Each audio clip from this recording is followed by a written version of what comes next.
Gente, boa tarde. Novamente, a gente pede desculpas aí por esses contratempos, mas acontece, às vezes essas tecnologias elas ficam um pouco complicadas, mas eu acho que agora vai dar certo. Ah, Bom, então a gente vai se encaminhando aí para o último dia de evento, né?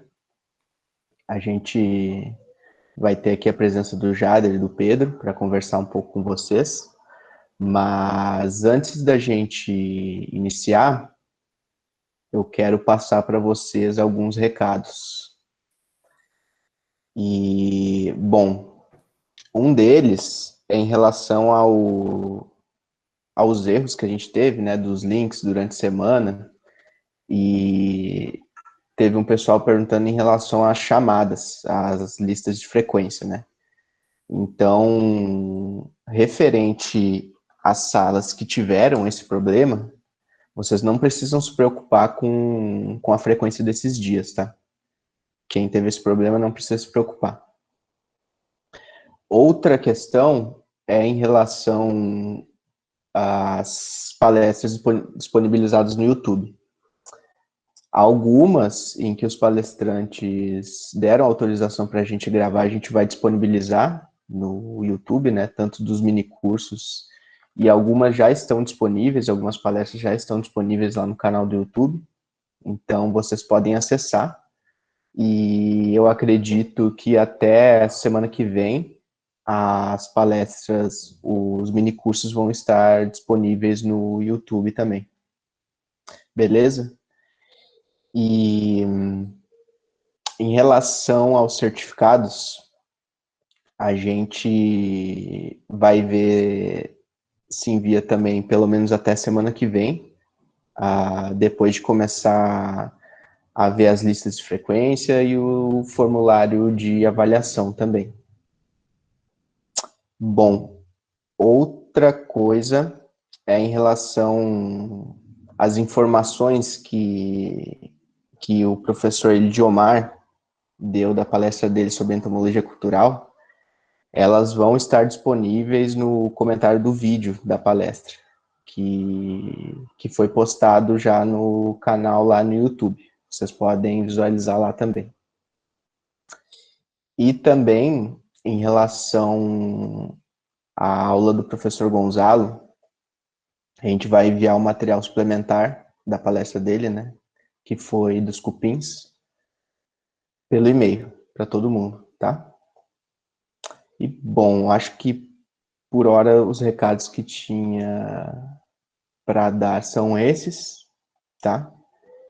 E agora a gente vai então para essa palestra aí com o Pedro e com o Jader, que o tema aí é sobre as mudanças climáticas e os insetos, né? Estamos em risco.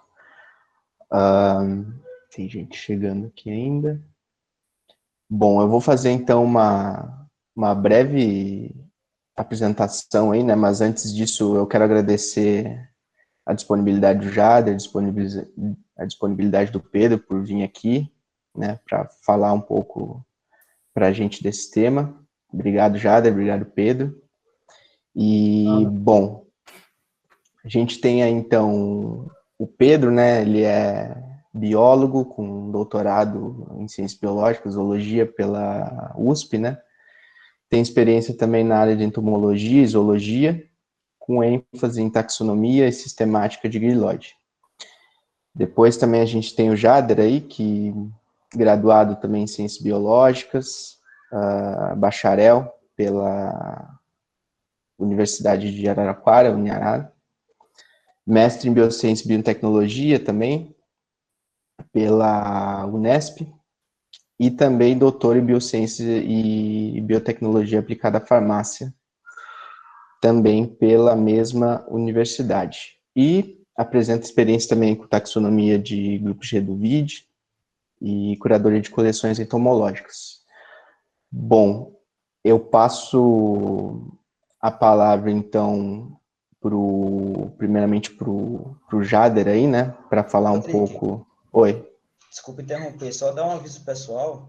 Nessa mesa redonda, inicialmente estava programado que a professora Aline também participasse, da Muscamed, só que ela contraiu Covid, pessoal, e não está muito bem. Assim, ela está bem, mas não para ministrar uma palestra. Então, infelizmente, ela não vai poder participar, uma pena, mas é isso, tá bom? Então, é justificativa para ela não estar aqui com a gente hoje também. Desculpa, Patrícia. É verdade. Fica à vontade. Tinha esquecido desse detalhe, ela nos avisou e falou que ela tinha pegado Covid, ela não vai poder participar. Mas então, gente, eu passo a palavra então para o Jader. Novamente, obrigado, Jader, por vir aqui falar um pouco para a gente. E, por favor, fica à vontade aí. A palavra é tua. Boa tarde a todos e todas. Deixa eu projetar minha tela aqui antes de mais nada. Ver se está tudo ok. Carregando. Bom, pessoal, primeiramente eu gostaria de agradecer a toda a comissão aí do curso de verão em entomologia, né, o 19º. Para mim é uma honra estar participando aqui nessa mesa. Primeiro porque eu participei há 10 anos atrás desse curso de verão, então eu estava aí no lugar onde vocês estão, como espectador, e numa fase de construção, né, que ainda continuo, mas quando eu recebi esse convite eu fiquei lisonjeado por ser um lugar onde eu iniciei toda a construção aí dessa base na entomologia, foi dentro do curso de verão em entomologia. Então eu queria agradecer a comissão, em especial o Levi, o Patrick aí que deram todo esse suporte, essa atenção, e fico à disposição. Bom, a temática dentro do assunto da mesa, né, eu escolhi esse título, vetores. Vocês estão visualizando a minha tela, tá tudo ok? Tudo certo, Jader. Ah, beleza, perfeito. A temática que eu escolhi, então, foi os vetores da doença de Chagas no Brasil, 2 pontos, né, um problema do passado, presente ou do futuro. E aqui, então, hoje eu vou falar um pouquinho, explicar quem são esses insetos, onde eles vivem e o porquê que eles são um problema na sociedade e o que vem sendo feito de estudos dentro, principalmente com foco taxonômico, para tentar sanar essa problemática. E como essas modificações do ambiente estão influenciando no aparecimento desses insetos, principalmente nos centros urbanos. Bom, os triatomíneos, eles estão inseridos dentro da ordem Hemiptera, uma ordem muito diversificada. Estima-se o último levantamento que foi feito que no mundo são conhecidas aproximadamente 103 mil espécies, e no Brasil em torno de 10.500 espécies. E essas espécies da ordem de Hemiptera estão divididas em 3 grandes subordens, né? Sternocorrynca, Echinocorrynca e Heteroptera. E os triatomíneos estão inseridos dentro dessa subordem Heteroptera. E vão existir os percevejos terrestres, semiaquáticos e aquáticos. Aqui eu trago uma imagem para vocês visualizar a diversidade dentro, então, né, dessa subordem, de como ela é diversificada.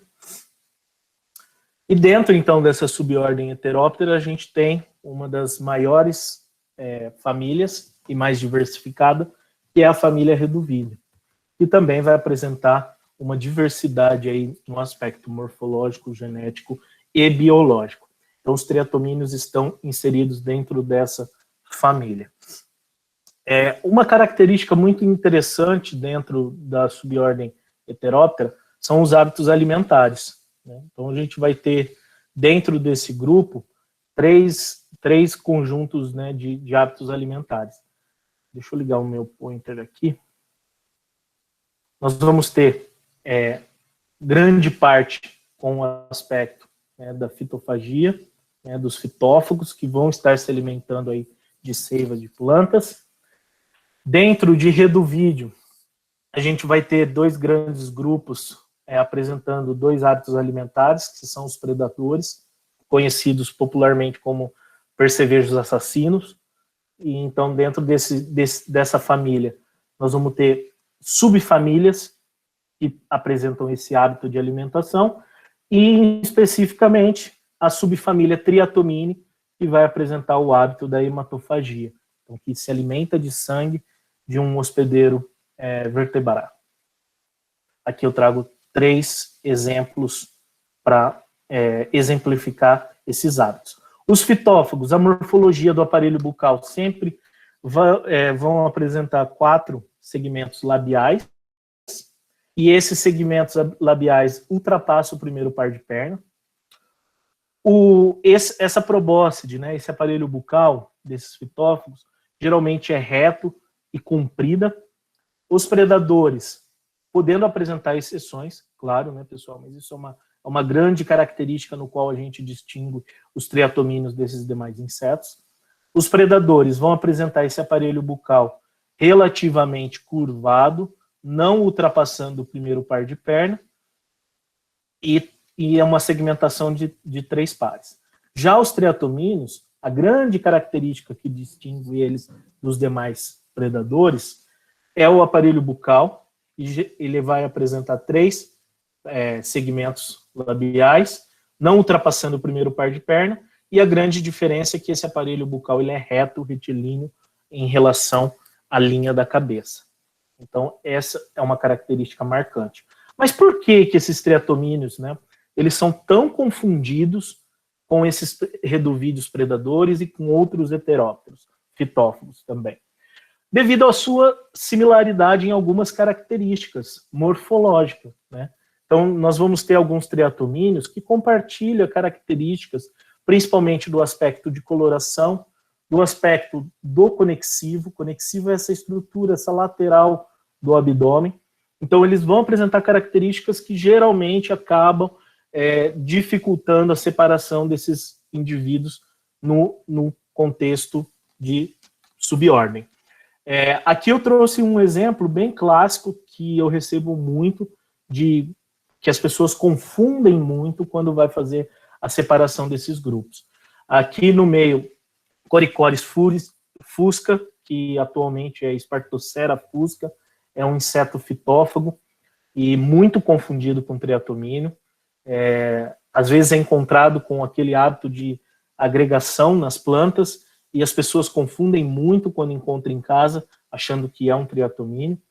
Aqui eu trouxe um exemplo de um reduvídeo, um Reduvius annulatus, que também, por apresentar esse padrão de coloração de um parecido com o de um triatomíneo, também é muito confundido.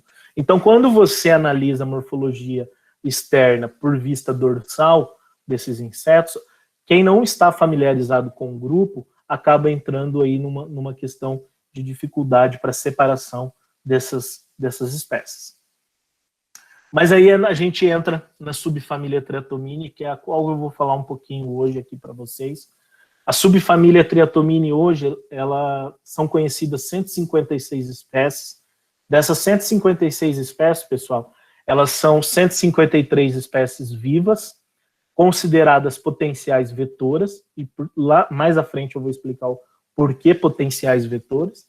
E dessas 156 espécies, 3 espécies são registros fósseis da subfamília Triatomine. Essas 156 espécies estão distribuídas em 5 tribos: a tribo Albeproseine, Bolboderine, Rhodinine, Triatomine e Caverniculine.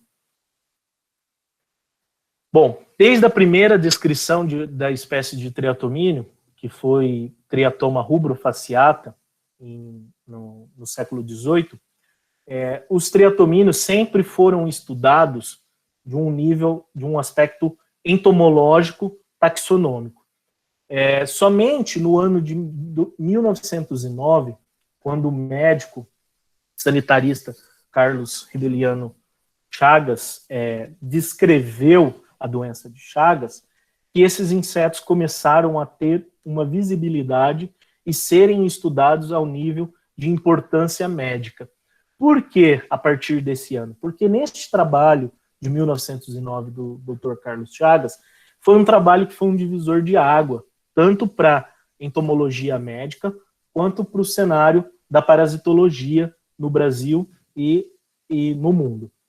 Nesse trabalho de 1909, o Dr. Carlos Chagas, ele não só descreveu uma nova doença, uma nova enfermidade, como descreveu o protozoário que causava essa enfermidade, o ciclo biológico envolvido nessa enfermidade, o inseto transmissor desse protozoário, que estava agindo como um vetor, no caso o inseto barbeiro, o triatomínio, os mecanismos, possíveis meios de transmissão, né, além dessa transmissão vetorial, os possíveis animais no qual esses insetos, os triatomíneos, estavam se infectando, e o quadro clínico da enfermidade. Então, nesse trabalho de 1909, que vocês encontram na literatura, e eu vou disponibilizar também depois para a comissão, vocês podem ver que foi uma investigação entomológica que se deu início aqui.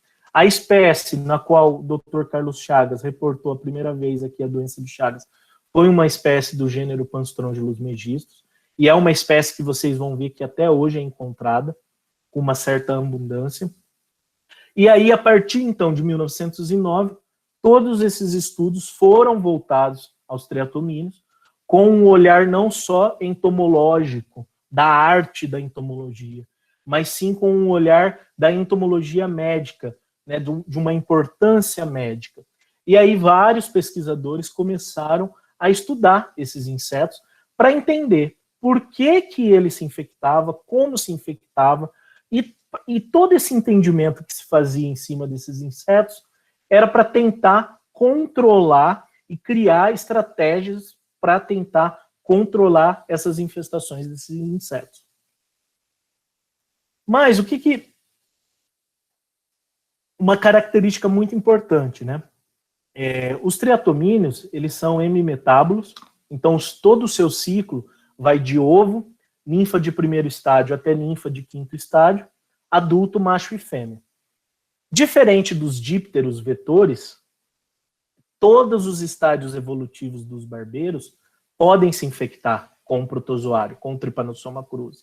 Diferente de algumas espécies de mosquitos que somente as fêmeas se infectam, somente as fêmeas se alimentam de sangue. Os barbeiros não. A ninfa de primeiro estágio, quando nasce, ela já se alimenta e ela já tem a capacidade de se infectar se a fonte de alimento estiver infectada. Então, essa é uma característica que começou também a chamar a atenção desses pesquisadores e aumentou-se, então, uma visibilidade nos estudos em cima dessa subfamília. Bom, a capacidade vetorial desses insetos. Se voltou toda essa atenção em cima desses insetos, mas começaram a perceber que nem todas as espécies estavam envolvidas no ciclo de transmissão da doença. E começaram também a observar que existia uma capacidade de transmissão de cada espécie. Cada espécie apresentava um perfil, um padrão de infecção frente ao protozoário. Então, começaram estudos para entender a capacidade vetorial de cada espécie. Então, esse quebra-cabeça, ele começou a ser organizado por diferentes pesquisadores da época, e eles começaram a entender que toda a capacidade vetorial do triatomínio estava relacionado com o tempo da alimentação e da defecação. Como que o triatomínio se infecta, pessoal, na natureza? Ele vai se alimentar de um reservatório natural que já possui o Trypanosoma cruzi, e no ato, né, do repasse sanguíneo, ele ingere esse sangue com as formas infectantes. E ele transmite esse Trypanosoma cruzi não pela picada, e sim pelas fezes. A forma infectante que o barbeiro libera o Trypanosoma cruzi está nas fezes. Então, a capacidade vetorial, pessoal, é medida através do tempo, né, no repasse sanguíneo durante a alimentação, quando os barbeiros que estão se alimentando e defecando, eles são considerados bons vetores. Porque existem espécies que vão começar a alimentação, o repasse sanguíneo, termina a alimentação e defeca 20, 30 minutos, 10 minutos depois da alimentação. Então, essas espécies, elas não são consideradas boas espécies vetoras, né? Porque, às vezes, ela defeca fora desse hospedeiro que ela está se alimentando, né? Então, essa é a característica que se faz um triatomínio ser um bom vetor ou não bom vetor. E vocês vão entender o porquê eu estou destacando essa questão da capacidade vetorial, porque isso vai ter uma influência mais à frente, na hora que eu for apresentar o ambiente e as relações desses insetos. No ambiente, onde que esses barbeiros vivem, pessoal?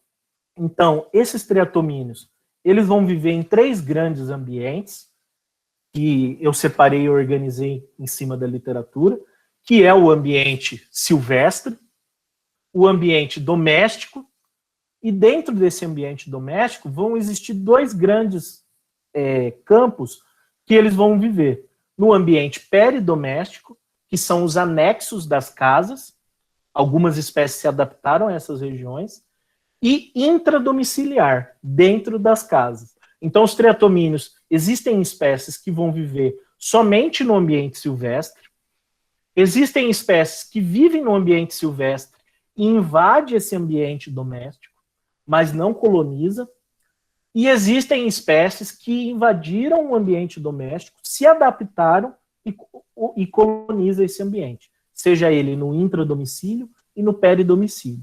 E existem frentes de estudos que tenta buscar o entendimento dessas relações, tanto dessas espécies que se adaptaram ao ambiente doméstico, peridoméstico e silvestre. Então, os triatomíneos, eles apresentam uma larga característica de adaptação a esses diferentes ambientes. E aqui eu vou trazer um pouquinho onde eles estão associados no ambiente silvestre.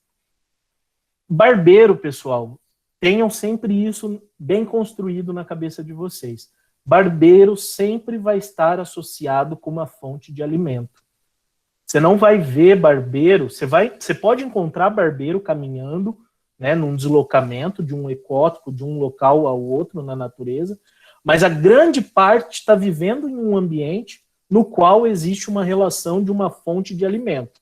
Seja uma ave, um mamífero, um réptil, sempre vai ter alguma associação com esses barbeiros. Então, no ambiente silvestre, eles vão estar inseridos em afloramentos rochosos.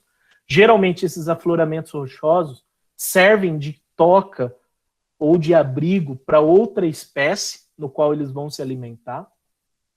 Palmeiras também é um ambiente que eles são encontrados, porque geralmente nessas palmeiras elas têm substrato e servem de abrigo para diferentes espécies. Entradas de caverna e dentro de caverna existe a ocorrência desses triatomíneos, e ninhos de aves. Não só esses ninhos de aves, mas como ninhos de mamífero, tem alguns ninhos que já tem o relato de ocorrência de barbeiro. No ambiente silvestre também, já foi encontrado barbeiro dentro de bromélia, associado ali com a fauna que vive, né, em grandes bromélias. Oco de árvore, geralmente dentro desses ocos de árvore ou entre a casca, tem associação de pequenas espécies que esses triatomíneos estão se alimentando. Então, essas associações silvestres, aqui eu trago alguns exemplos.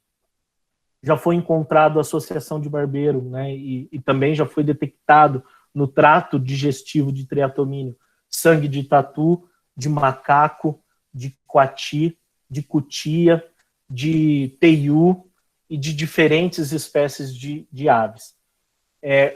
Há uma espécie no Rio Grande do Sul de barbeiro do gênero Panstrongelus tupinambai, que há ocorrência vivendo dentro de toca de lagartos de teiu, principalmente.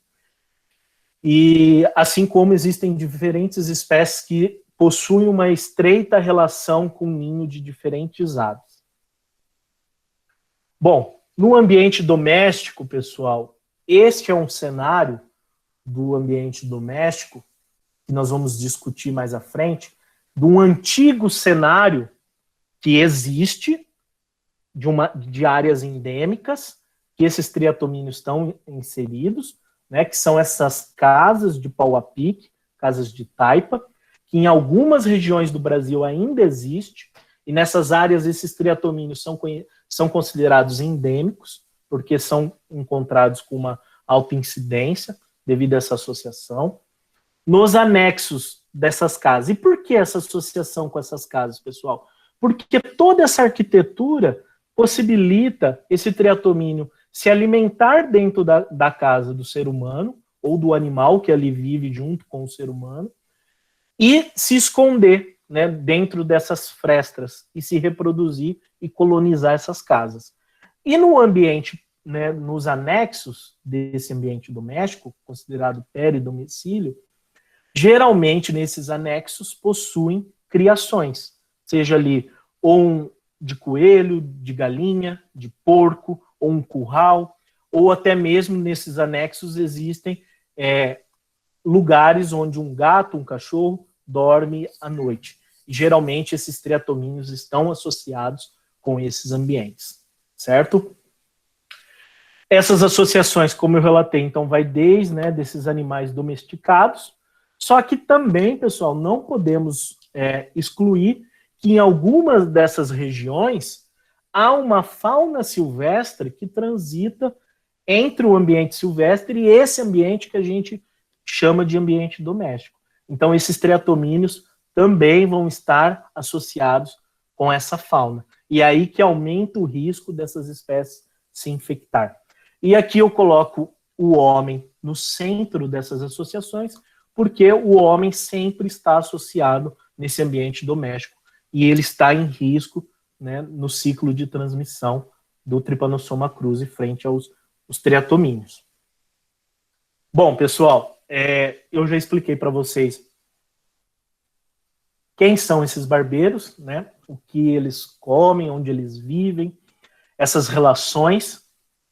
E frente àquela capacidade vetorial que eu expliquei para vocês, né, que cada espécie vai apresentar um padrão de tempo da alimentação e defecação, frente a todas essas características biológicas que existe uma classificação e uma organização. Então, dentro dessas 156 espécies, que estão divididas em 18 gêneros, existem 3 gêneros que apresentam o maior número de espécies com importância médica.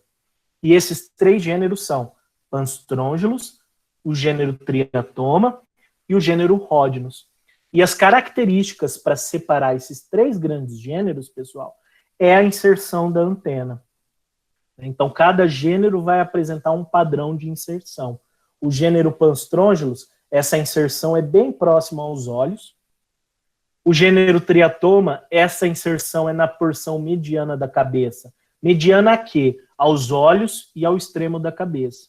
E o gênero Rhodnus, essa inserção vai ser próxima ao extremo aqui da cabeça, certo? Essa é uma característica na qual a gente consegue distinguir esses 3 principais gêneros, que possuem o maior número de espécies envolvidas no ciclo de transmissão do Trypanosoma cruzi hoje no mundo. Então, tudo que nós aprendemos sobre a doença de Chagas na escola estava envolvido com um cenário endêmico, daquelas casas de pau a pique, daquelas regiões, né, de muita desigualdade social, que ainda existe esse cenário, no qual os barbeiros estão vivendo inseridos. Só que hoje, todo esse ambiente, além de existir esse ambiente, né, geralmente esse ambiente está ligado a regiões rurais, esse ambiente ele começou a sofrer algumas modificações. Então, as áreas urbanas começaram a se aproximar, estreitar esse caminho desses centros urbanos, desses ambientes mais rurais e mais silvestres.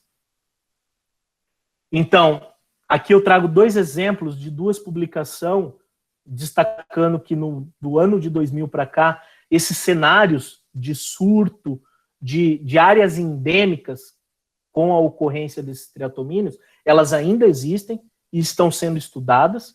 Então, este é um cenário do passado que ainda vem sendo estudado e buscando estratégias para tentar controlar e minimizar esses riscos de transmissão, mas essas regiões existem e eu quero deixar isso muito bem enfatizado aqui para vocês. Só que todo esse cenário, pessoal, principalmente com essas modificações do meio, né, dessas mudanças climáticas, tem influenciado em algumas mudanças. E ao longo dos anos, nós que estudamos, né, a taxonomia, essa questão da vigilância epidemiológica dos triatomíneos, temos observado que essas espécies que que eram consideradas estritamente silvestres estão surgindo em centros, né, em grandes centros urbanos. E alguns pesquisadores começaram a questionar o que poderia estar acontecendo, né? E algumas dessas relações estão estritamente relacionadas com essas mudanças climáticas. Agora eu vou trazer uma sequência de trabalhos, principalmente alguns aqui no estado de São Paulo, para vocês verem que é uma realidade muito próxima da gente, porque está inserido, né, principalmente para quem vive aqui no estado de São Paulo, mas também eu trouxe alguns exemplos de algumas capitais no qual esses insetos estão surgindo, né? Então, é uma realidade que, além da preocupação com as áreas endêmicas, nós que estudamos a taxonomia, né, e os aspectos epidemiológicos desses insetos, está nos preocupando porque esse cenário está modificando. E esse cenário que eu vou mostrar agora com esses trabalhos é o cenário atual, é o cenário do presente. Tá? Esse trabalho aqui ele foi publicado em 2014 por Rodrigues e colaboradores, e eles encontraram a colonização dessa espécie de Rhodinus neglectus, uma espécie que é encontrada infectada naturalmente, e eles encontraram no centro da cidade, na área urbana de Araçatuba, palmeiras com colônias dessa espécie.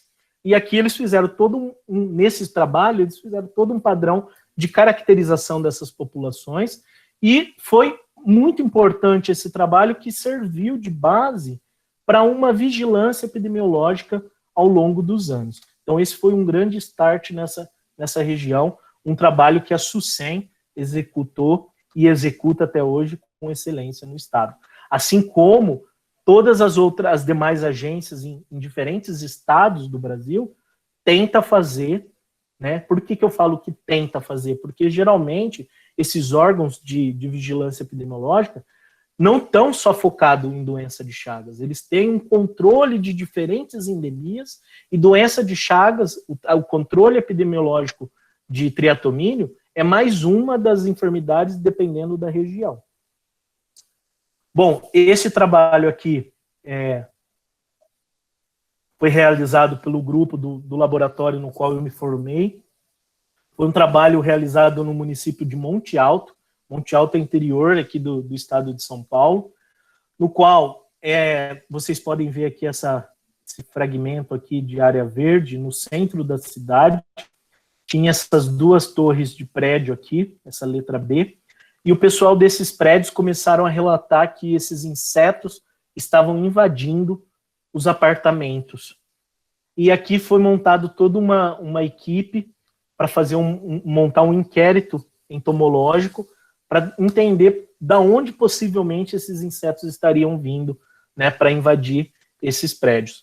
Um detalhe muito importante, pessoal, triatomíneos, barbeiros, eles são atraídos por luz. A grande maioria das espécies é atraída por luz. Então esse é um fator muito importante para a atração e o deslocamento dessas espécies. Aqui na cidade de Monte Alto foi detectado, de frente existia uma praça central, que existia palmeiras. Então essa associação, novamente, do gênero Rhodinus com as palmeiras foi detectada, foi identificada a espécie do gênero Rhodinus neglectus, e aqui viu que essa espécie estava associada com um ninho de aves nessas palmeiras. E mais um inquérito finalizado no ano de 2017. No ano de 2016, numa área urbana, em Boa Vista, Roraima, foi também encontrada uma colônia de Triatoma maculata colonizando uma caixa de ar-condicionado. Tá, Jader, mas do que esses insetos estavam se alimentando nesse local, né? O que aconteceu aqui, pessoal? Eles fizeram uma investigação epidemiológica muito, muito interessante, que foi o quê? O pessoal instalou um modelo de ar-condicionado novo e desativou essa caixa de ar-condicionado. E ficou um espaço vago no qual os pombos fizeram um ninho. Junto com esses pombos, provavelmente veio os ovos desse triatomínio, e colonizou, deu origem a uma colônia. Bom, tinha tudo que era importante para um barbeiro colonizar ali aquele ambiente, que era o alimento e o espaço para ele, né, se manter escondido, que era toda a arquitetura do ninho, ele utilizava como abrigo. Então aqui eles conseguiram localizar essa colônia e no centro, né, da capital de Roraima. Então mais um trabalho no ano de 2016, esses insetos aparecendo no meio da cidade. Aí, no mesmo ano de 2016, aqui um outro cenário, que eu trouxe esse exemplo que é para vocês entenderem, que mesmo essas modificações acontecendo, e essa migração dessas espécies aparecendo nesses grandes centros urbanos, as áreas endêmicas continuaram influenciando no ciclo de transmissão e no surgimento desses insetos vetores. Aqui um trabalho publicado no ano de 2016. Nessa nota breve, eles detectaram uma área de surto, no qual eles detectaram o possível local. Nessa região teve um surto e por infecção oral. As pessoas, eu não lembro o número exato de pessoas que se infectaram nesse surto, mas nesse inquérito epidemiológico eles conseguiram localizar a espécie e viram que era um Triatoma brasiliense.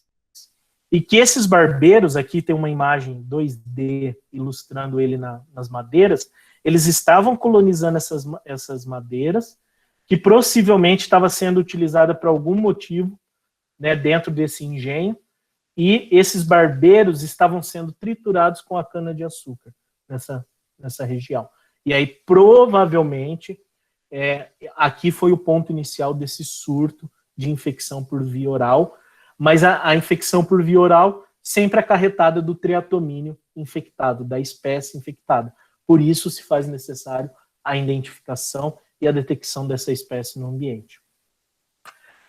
No ano de 2016 também, esse foi um caso que foi publicado pelo grupo no qual eu estudei o meu mestrado e meu doutorado, no qual eles encontraram um espécime de Panstrongylos megistus que invadiu um escritório dentro da estação de metrô Jabaquara, na cidade de São Paulo. E esse espécime que invadiu esse escritório estava infectado com Trypanosoma cruzi. Então aqui foi um estudo de caso, no ano de 2015 aconteceu isso, o trabalho foi publicado em 2016, mostrando que na cidade de São Paulo esses insetos estão vivendo e estão inseridos e estão fazendo a manutenção, né, dessa infecção do Trypanosoma cruzi nessas áreas. No ano de 2018, um grupo, também o grupo do professor João Aristeu, junto com o pessoal da Faculdade de Saúde Pública, no qual eu faço parte hoje lá em São Paulo, publicaram a ocorrência de uma espécie que não existia relato para a grande cidade, né, de São Paulo, para a capital, que é o Panstrongylos geniculatus. Essa espécie é uma espécie que está distribuída na Mata Atlântica, na Caatinga e na Amazônia brasileira. É uma espécie que é encontrada com índices altos de infecção natural e foi encontrada num parque urbano dentro da cidade de São Paulo. Também na cidade de São Paulo, recentemente, no ano de 2020, foi encontrado uma possível colonização da espécie Panstrongylos megistus. Por que eu trouxe esse trabalho, pessoal? Essa espécie é a espécie que Carlos Chagas, em 1909, encontrou infectada e descreveu todo o ciclo da doença baseado nessa espécie. Em 2020, cidade de São Paulo, capital, na Grande São Paulo, perdão, em Carapicuíba, encontraram indícios de uma possível colonização. Por que uma possível colonização? Porque além de encontrar os adultos, encontraram fases imaturas, vivendo associado. E esse estudo está sendo, eles publicaram essa nota notificando para despertar esse cuidado, e esses autores ainda continuam num processo de estudo e de vigilância nessa região. Bom, pessoal, esse cenário que eu apresentei para vocês é um cenário atual, é o que está acontecendo.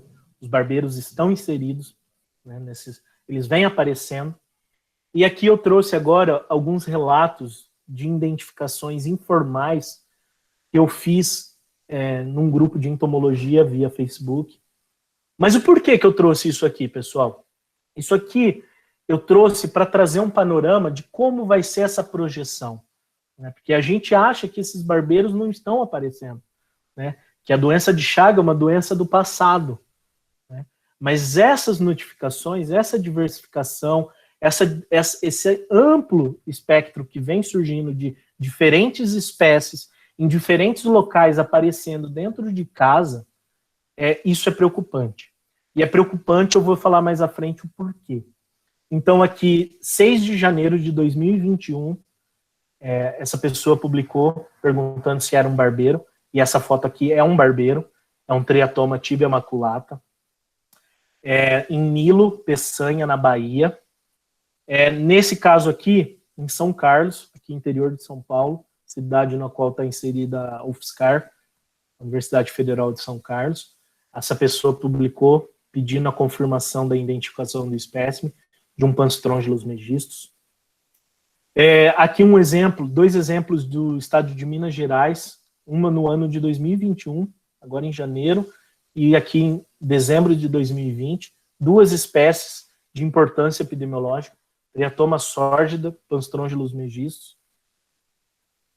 Aqui duas espécies, aqui um exemplo no estado do Rio de Janeiro e aqui no estado de Rondônia, 2 espécies do gênero Panstrongelus, 2 espécies de barbeiro, espécies que são encontradas infectadas na natureza.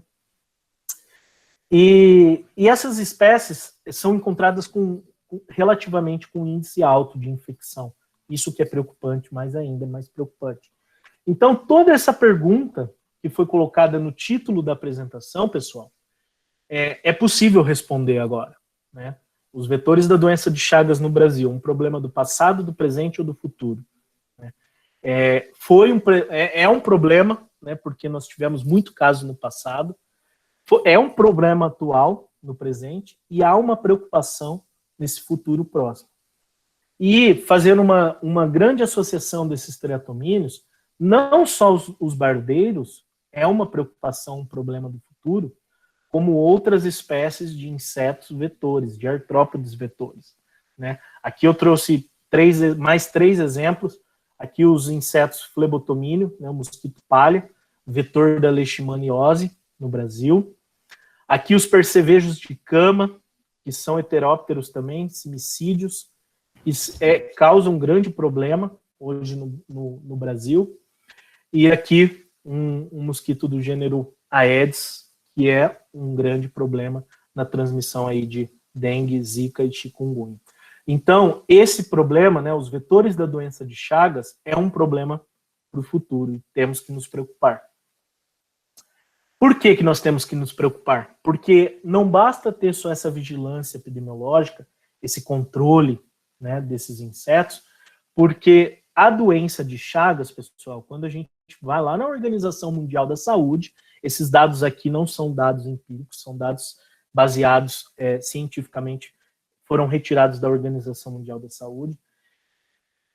O animal mais letal hoje do mundo são os mosquitos, né, porque transmitem doença que mata, e a média é de 725 mil pessoas por ano, e os barbeiros estão aqui em 6º lugar. A doença de Chagas hoje mata mais que acidente com crocodilo e acidente com tubarão.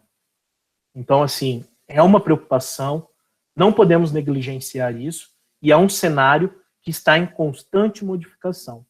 Então, por isso, o que eu queria, né, trazer essa outra pergunta aqui. Diante desse grande cenário de modificação, a gente não pode pensar em erradicar, porque os barbeiros, eles apresentam uma maquinaria adaptativa, né, de se adaptar a essas mudanças, de invadir o ambiente e colonizar. Então, a gente precisa pensar em estratégias de controle, de capacitação de biólogos, veterinários, agrônomos, engenheiros florestais, para trabalhar com taxonomia, e essa taxonomia aplicada a esse controle, com essa aplicabilidade.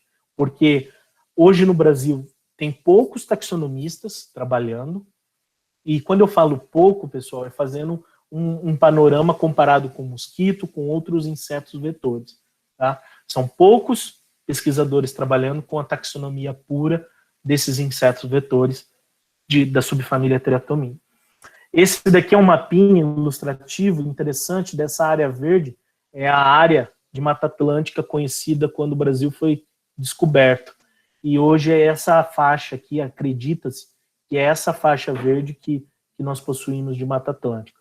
Então, um ambiente, esse é um exemplo de Mata Atlântica, todos os biomas do Brasil estão sofrendo modificação, e essa modificação está tendo um reflexo nesse surgimento desses insetos, nesses ambientes no qual eles não eram reportados.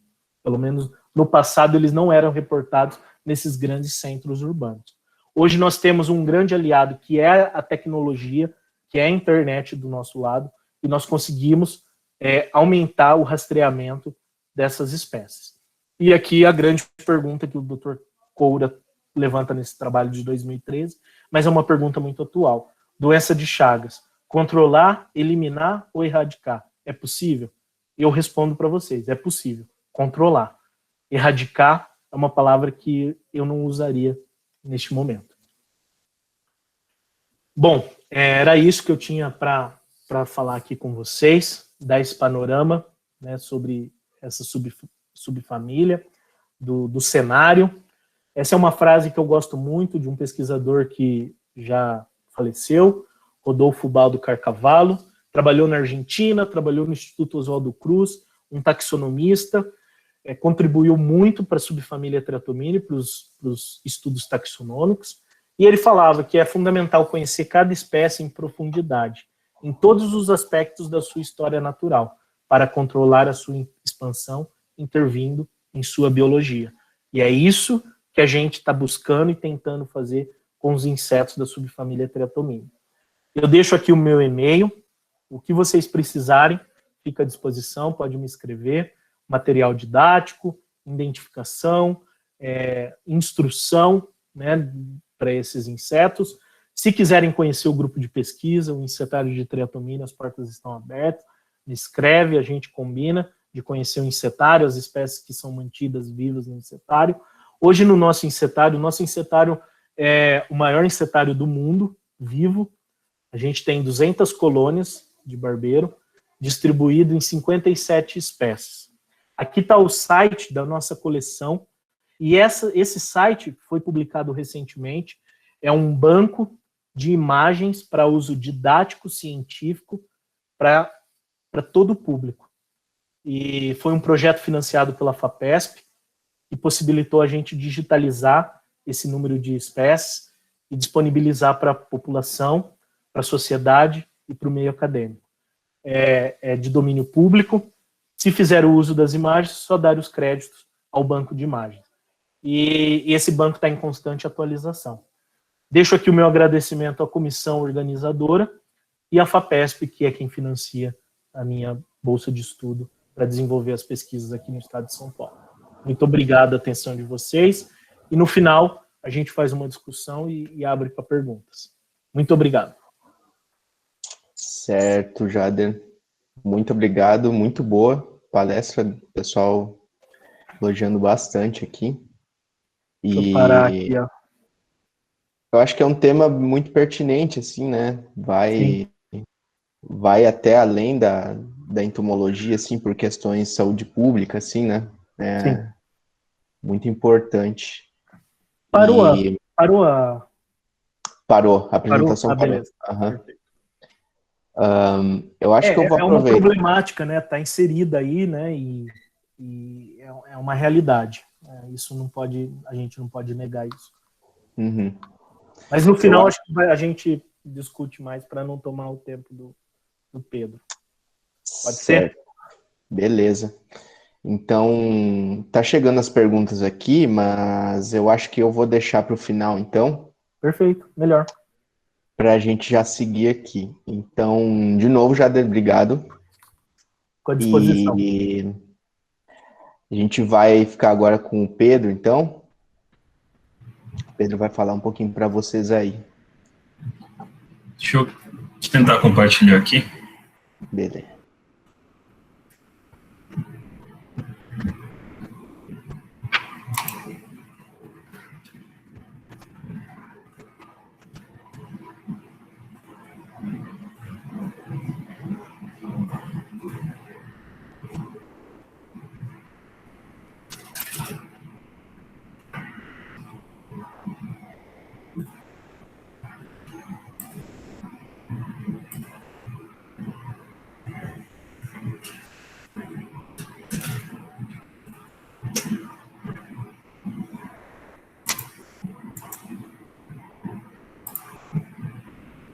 Vocês estão vendo a minha tela?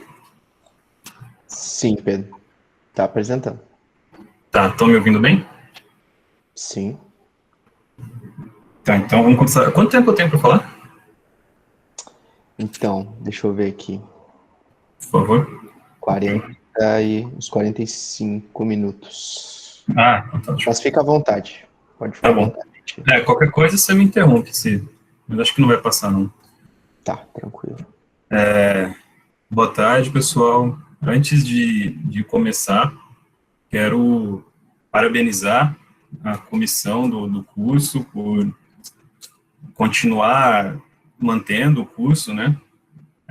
Acho que diante desse ano tão difícil e desse momento tão complicado que a gente vive, é importante a gente continuar tentando manter o nosso trabalho, e fico bem contente que o curso tenha se adaptado, né, como todos nós estamos nos adaptando, e feito uma edição online. E então, parabéns para a comissão organizadora, e estendo meus parabéns também a todo mundo que está participando, né, aproveitando esse momento para adquirir mais conhecimento, e uma oportunidade, né, de participar desses cursos, conhecer gente, e ter uma interação mais acadêmica, assim, né.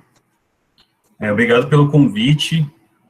Eu participo há vários anos desse curso, e é sempre uma honra e uma satisfação participar, e fiquei bem contente também de ser lembrado para participar agora dessa edição virtual. Eu vi que tem, sei lá, 150 pessoas, que é muito mais, né, muito mais do que o triplo de gente que geralmente tem no curso. Então, acho que essa pandemia e que nos forçou a nos adaptarmos e transformar nossas vidas em atividades online, também possibilitou a participação de bastante gente, né, que é bom. Então, parabéns a todo mundo, muito obrigado pelo convite, tá? Fiquei bem feliz. E dessa vez eu vou falar então de um tema um pouco diferente. Geralmente no curso eu falo sobre a ordem Orthoptera, né, uma coisa um pouco mais básica dos insetos ortópteros, e agora a gente vai falar um pouco de um aspecto especificamente, né, dos Orthoptera, e tentar relacionar isso com o nosso contexto atual, né, que é um contexto de mudança climática.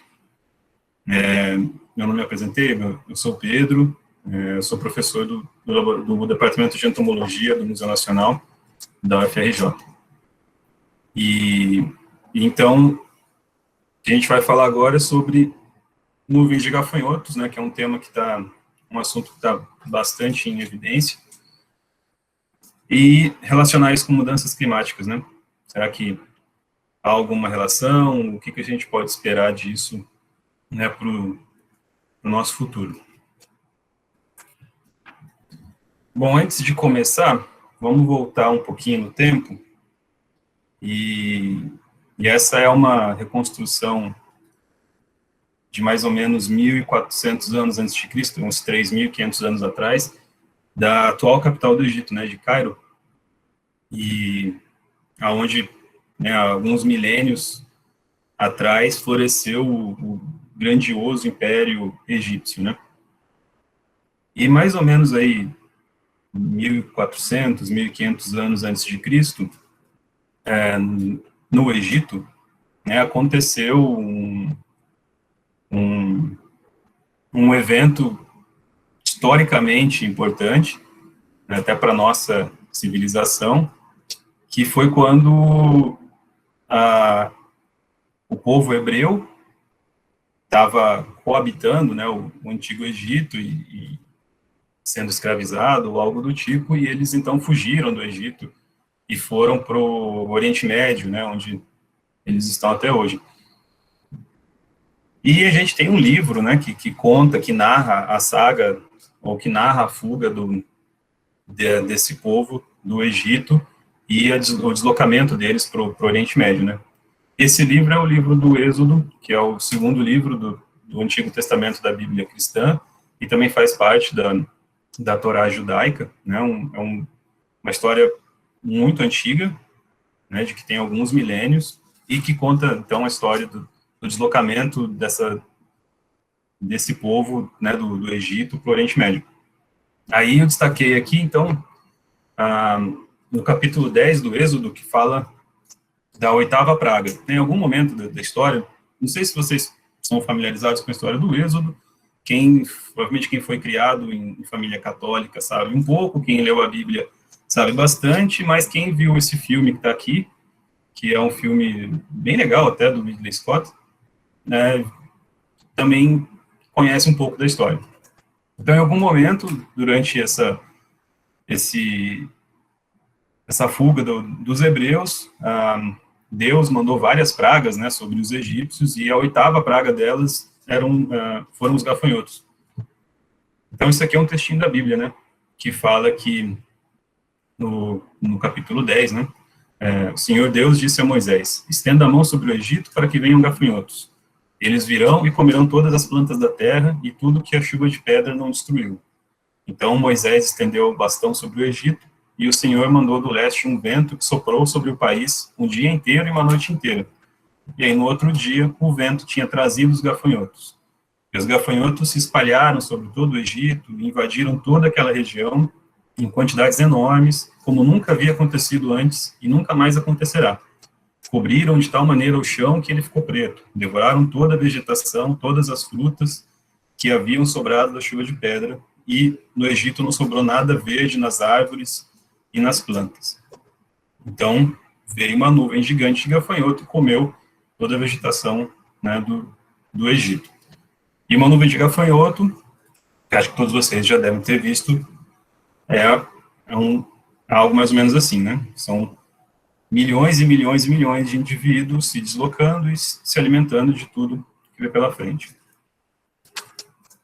Então, esse evento aconteceu no Egito, há mais ou menos 1.500 anos antes de Cristo, mais ou menos 3.500 anos atrás, e a parte da religião, assim, o que é bacana desse livro do Êxodo, né, que é um livro importante historicamente, não só teologicamente, né, mas do ponto de vista histórico é interessante, porque aqui a gente tem o primeiro relato, pelo menos até onde eu sei, ou pelo menos na civilização ocidental, o primeiro relato, o relato mais antigo de uma praga agrícola. E é um evento, é um registro bem documentado também, talvez o primeiro registro de uma nuvem de gafanhoto. Até aqui tem um desenho de um gafanhoto, né, que foi... que existe na tumba de um faraó egípcio, né, de mais ou menos dessa época.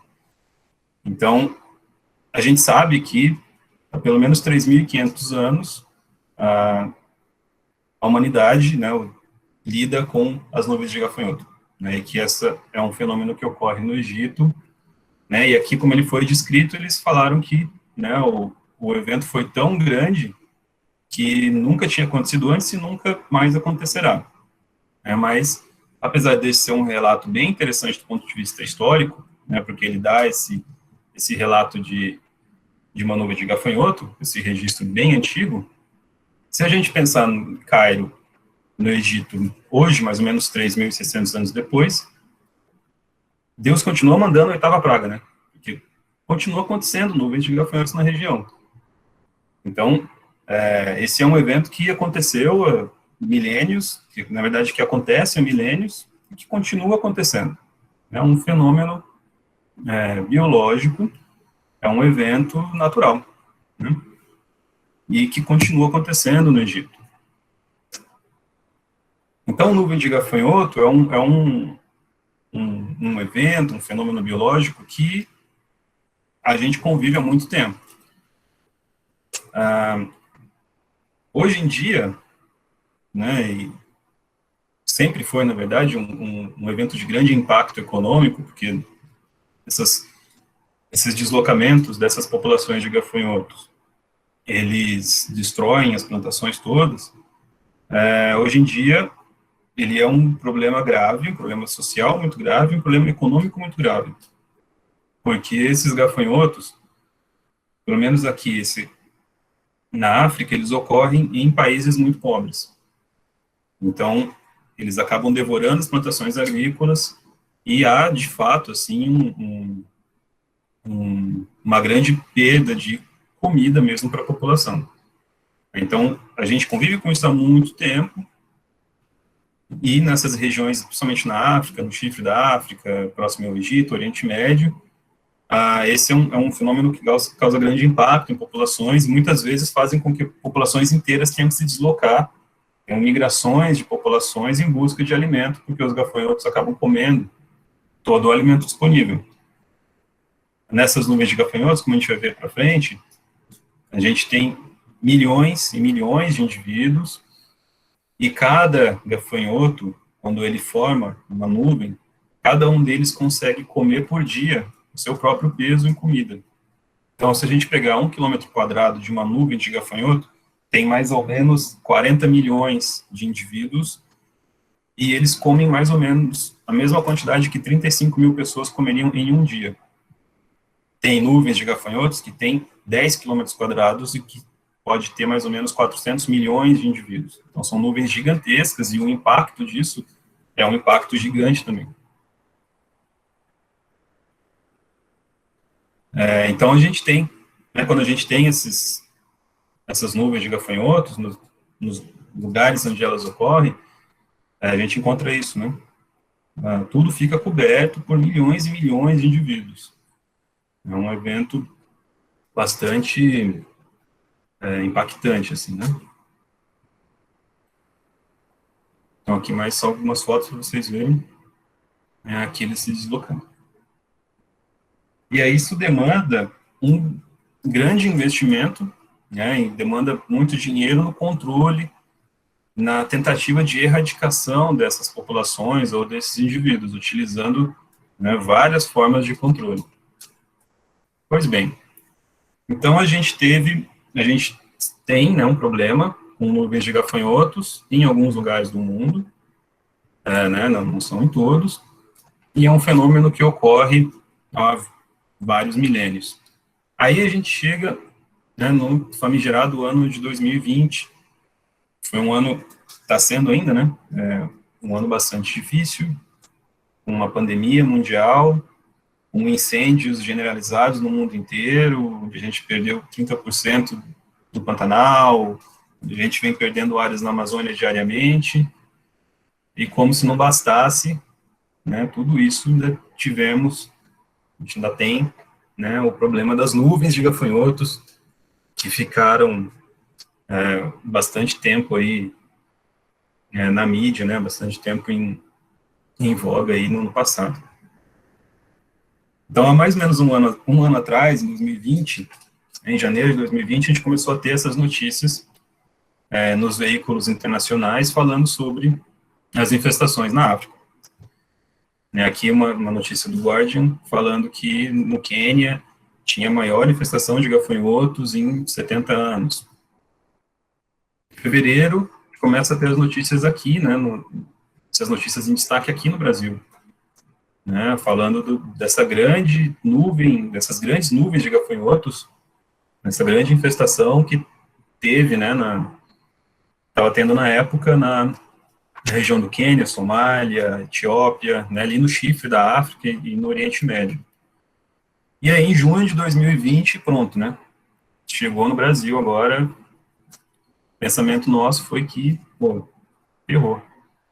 Né? Tá vindo nuvem de gafanhoto agora, da Argentina tá chegando no Brasil, então estamos ferrados, se não basta o Covid, a pandemia, tem um incêndio, tem gafanhoto, e aí a gente começou a ser bombardeado diariamente com notícias de nuvens de gafanhotos e várias notícias com um monte de informação errada, umas coisas meio sensacionalistas e tudo mais, como essa daqui, né? Nuvens de gafanhotos gigantes. Bom, não tem nada de gigante.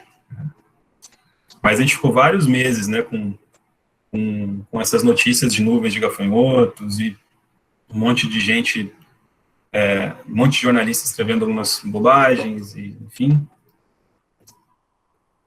E um monte de meme, né, que tem uma coisa que o brasileiro sabe fazer bem, é meme. Né? Então, a gente passou aí uma boa parte do tempo em 2020 vendo notícias de gafanhotos e dando um pouco de risada dos memes, né, sobre os gafanhotos. Esse meme aqui é o melhor, porque isso aqui não é nem um gafanhoto, né? É uma esperança. Enfim. E aí isso nos leva, né, a várias perguntas, né? Com todo esse bombardeio de notícias e de memes e tudo mais, a gente começa a se perguntar, né, o que é um gafanhoto? O que é uma nuvem de gafanhoto? Como que elas se formam? Será que todos os gafanhotos fazem nuvens? Tem nuvem de gafanhoto no Brasil? Será que elas estão aumentando? Será que vai aumentar com a mudança climática? Será que a gente vai ser devorado por gafanhoto? Meu Deus do céu, o que vai acontecer? Então, nessa apresentação, então, a ideia é a gente discutir um pouquinho sobre essas coisas e tentar esclarecer algumas dessas perguntas, né, para que fique, assim, algumas coisas um pouco claras, assim, para vocês. Então, como vocês, talvez vocês já saibam, né, os gafanhotos são insetos ortópteros. E a ortóptera é uma ordem que tem vários insetos que eu acho lindos e magníficos e fantásticos, né, e compreendem os insetos que nós chamamos de gafanhotos, né, como esses daqui, mas também as esperanças, os grilos, né, as paquinhas. Então, os ortópteros são os insetos que formam a ordem ortóptera, que é uma ordem que é subdividida em duas subordens. É uma ordem monofilética, com duas subordens monofiléticas também. Uma subordem chamada de encífera, que são os ortópteros que a gente chama de grilo, de esperança, de paquinha. E a subordem celífera, que são os ortópteros que a gente chama de gafanhotos. Os ortóptera, eles têm algumas características que delimitam essa ordem, né, que caracterizam os ortóptera e separam o ortóptera das demais ordens de insetos. Então, são algumas características, alguns caracteres que ocorrem apenas em ortóptera, né, que nós chamamos de sinapomorfias. A principal característica dos ortópteros é a perna posterior saltadora. Ou seja, se a gente comparar a perna posterior de um ortóptero com as pernas anteriores e as pernas medianas, a gente vê que a perna posterior é muito maior, bem musculosa, né? Isso porque aqui no fêmur posterior, que essa estrutura, essa região da perna bem musculosa, bem grande, tem grandes conjuntos musculares aqui que permitem aos ortópteros se locomoverem principalmente através do salto. Então, eles saltam bastante. Além dessas pernas posteriores do tipo saltadoras ou do tipo saltatórias, os ortóptera têm a formação de um pronoto bem desenvolvido. Então, se a gente olhar aqui, ó, a cabeça, aqui fica o tórax, né? Aqui o abdômen. A gente tem mais ou menos aqui entre a cabeça e a asa, nesse caso, ou entre a cabeça e o abdômen, essa estrutura aqui, ó. Parece uma sela de cavalo, né? Nos ortóptera, o pronoto, ele recobre lateralmente, então ele recobre não só dorsalmente, a região anterior do tórax, como ele desce lateralmente. E aí ele forma uma criptopleura, que é a região, que é a pleura que fica atrás, né, embaixo desse pronoto. Então essa criptopleura é uma característica exclusiva dos ortópteros, né, e esse pronoto também é bem característico dos ortópteros. Na tíbia posterior, os ortópteros têm uma fileira dupla de espinhos. Desde os gafanhotos grandes, os grilos pequenininhos, a gente olhar na tíbia posterior, tem uma fileira de espinhos. Esses espinhos são estruturas importantes para a defesa. E os Orthoptera também se caracterizam por terem asas do tipo tegmina, as asas anteriores, né, que é uma asa de esperança, que é uma asa de um gafanhoto, de um grilo. E as Orthoptera também têm um órgão timpânico, tem um aparelho bucal mastigador, tem um desenvolvimento hemimetabólico, né, do ovo sai uma ninfa, não sai uma larva, e os Orthoptera se comunicam por som, principalmente os grilos e as esperanças. Então, aqui para a gente ver com relação ao desenvolvimento hemimetabólico. Os Orthoptera, como os Hemiptera também, eles não formam larvas, né? Depois do ovo nasce uma ninfa, né, uma forma imatura, e essa forma imatura sofre uma série de mudas sucessivas até entrar no estágio adulto. E aqui nesse caso, aqui desse gafanhoto, do Cromacheres, o adulto é bem diferente na coloração, né, das ninfas. Então a gente tem em Orthoptera duas subordens, Encífera e Celífera. Então como que a gente diferencia as duas? Então os gafanhotos, eles estão aqui, são Celífera. Os gafanhotos têm o tímpano no abdômen, enquanto que os encíferos, os grilos e as esperanças, têm o tímpano na tíbia anterior. As asas deles também são diferentes. Os encífera utilizam a asa para estridular, para produzir som. Então essas asas, as tegminas, as asas anteriores, são modificadas. Nos gafanhotos, as asas anteriores são tegminas simples. Tá? A gente não tem nenhuma região aqui especializada para produzir som. Nas fêmeas, os encífera têm um ovipositor alongado. Os encífera. Os gafanhotos, os celífera, o ovipositor da fêmea, ele é bem curtinho, bem reduzido. Aqui, de novo, ó, são algumas fêmeas. Então, a gente olha aqui no final do abdômen, na terminália, o ovipositor formado por válvulas bem curtas.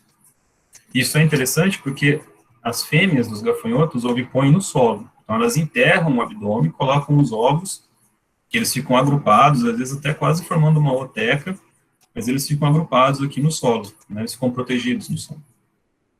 Nas esperanças e nos grilos, e em Encífera, o ovipositor ele é externo, então eles conseguem colocar os ovos dentro de algumas estruturas, como em folhas, como em troncos de árvores, ou no solo, né, na terra, mas eles enterram só o ovipositor, não enterram o abdômen.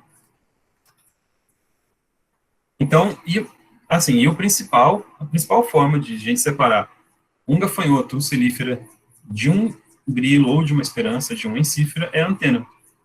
Os ortópteros de antena curta são os gafanhotos. A antena é curta ou mais curta que o comprimento do corpo. Enquanto que em encífera, a antena é muito alongada. Às vezes ela é muito mais longa do que o comprimento do corpo. Ela é uma antena fininha e compridinha. Os gafanhotos é uma antena um pouquinho mais robusta, um pouquinho menor, mas geralmente menor do que o tamanho do corpo. Em Encífera é a ordem mais diversa, né, são quase 17 mil espécies, e em gafanhoto celífera a gente tem um pouco mais de 12 mil espécies. Então a gente conhece, né, aqui são uma filogenia de celífera, e a gente tem mais ou menos 12.400 espécies de ortópteros nessa subordem, né, de gafanhotos. Quase toda a diversidade está em um grande clado, chamado de acridomorfa, onde ficam as principais famílias de gafanhotos, ou as famílias mais diversas. Então, das cerca de 12 mil espécies, a gente tem umas 10 mil em acridomorfa. Tá? Então, é um grande clado dentro da subordem celífera. E a gente tem 6 famílias no Brasil. Né? Das 24 famílias, a gente tem 6 no Brasil e eles ocorrem, os acridomorfos ocorrem no mundo todo. As espécies de gafanhotos que formam nuvens, elas pertencem à família Acrididae. É a maior família de gafanhotos, é a mais diversa. Todos vocês já viram um acridídeo. São esses gafanhotinhos comuns que ficam em grama, em jardim, aqueles marronzinhos, verdinhos, né? Sua família Confocerine. Então, vocês já devem ter visto um acridídeo. São 12 subfamílias, é um grupo bem diverso, né, com várias subfamílias. E as espécies de gafanhotos que formam nuvens pertencem à família Acrididae.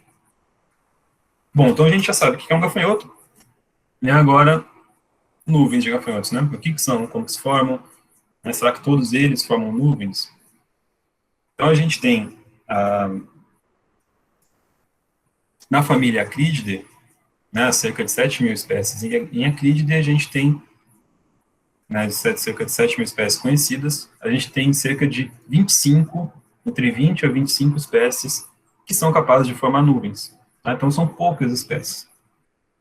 Essas nuvens de gafanhotos, uma nuvem de gafanhoto é basicamente uma migração de uma população enorme de gafanhoto. Então, dessas cerca de 25 espécies, elas são espécies que são migratórias. Em algum momento, elas conseguem fazer o deslocamento da população inteira de um lugar para outro, buscando comida, buscando refúgio. E, além disso, pouco antes dessa migração, essas espécies, elas se alteram. Tá? Então, são espécies que têm plasticidade fenotípica e que também são espécies migratórias. Aqui eu só destaquei 4 delas. Essa daqui é uma espécie bastante interessante, esse Melanopus espretus, porque ele era uma espécie que formava nuvens gigantescas nos Estados Unidos no século XIX, e é uma espécie que foi extinta. Eles conseguiram extinguir uma espécie de gafanhoto que formava nuvem. Isso mostra assim o quanto a gente consegue realmente impactar uma espécie a ponto de levá-la à extinção, e não só mamíferos e vertebrados grandes, mas insetos também. E a gente vai destacar nessa palestra essas 2 espécies aqui, do gênero Schistocerca, a Schistocerca gregária e a Schistocerca cancellata. Tá? A primeira, que é a Schistocerca gregária, é talvez a espécie de gafanhoto mais estudada que existe, é o gafanhoto do deserto. Uma espécie que ocorre nessa região aqui. Então, aqui a gente tem o chifre da África, o Egito, Península Arábica, né, Oriente Médio, Índia, Paquistão, e aqui toda a região aqui do norte da África, aqui região do Saara. Essa é uma espécie que ocorre nessas regiões aqui. A Schistocerca gregária, ela tem 2 formas. A gente tem essas 2 formas aqui. Vocês já conseguem ver que elas são diferentes.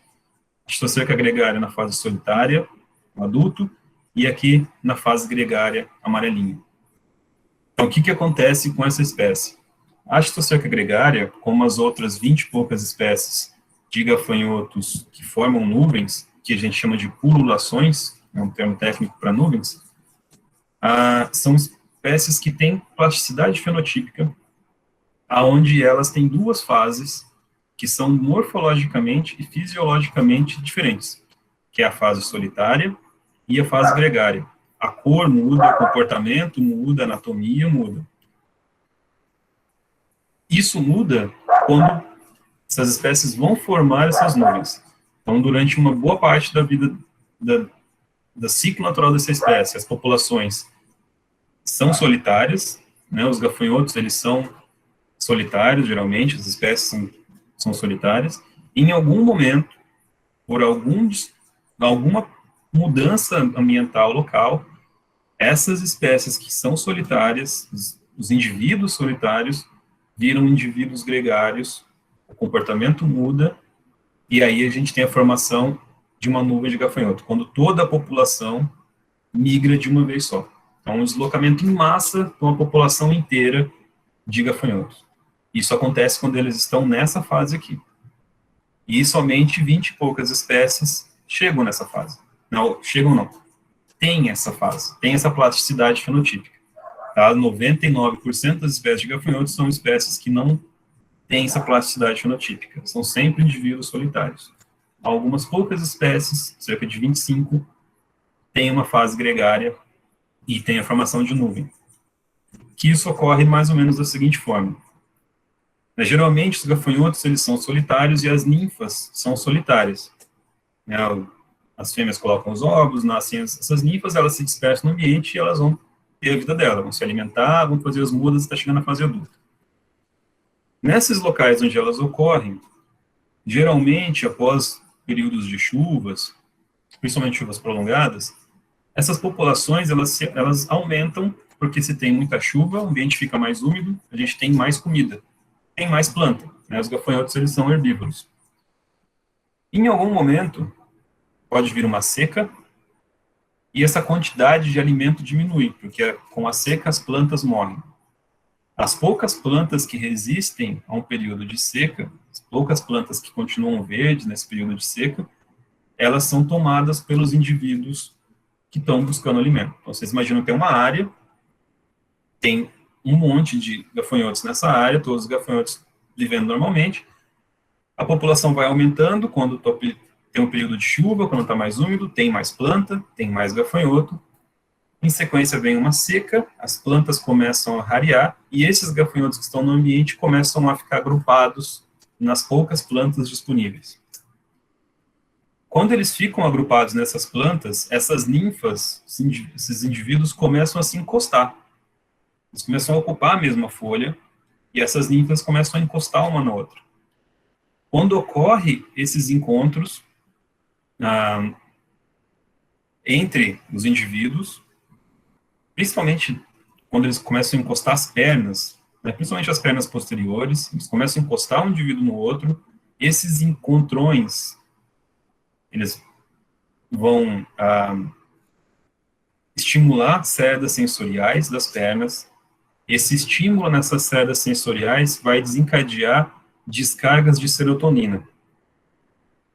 Então, o que seria um comportamento meio estressante para eles, porque eles são indivíduos solitários, de repente eles estão todos agrupados, eles começam a se encontrar, começam a se esbarrar, isso começa a liberar serotonina, e essa serotonina é um neurotransmissor bem poderoso que provoca alterações comportamentais e morfológicas nesses indivíduos.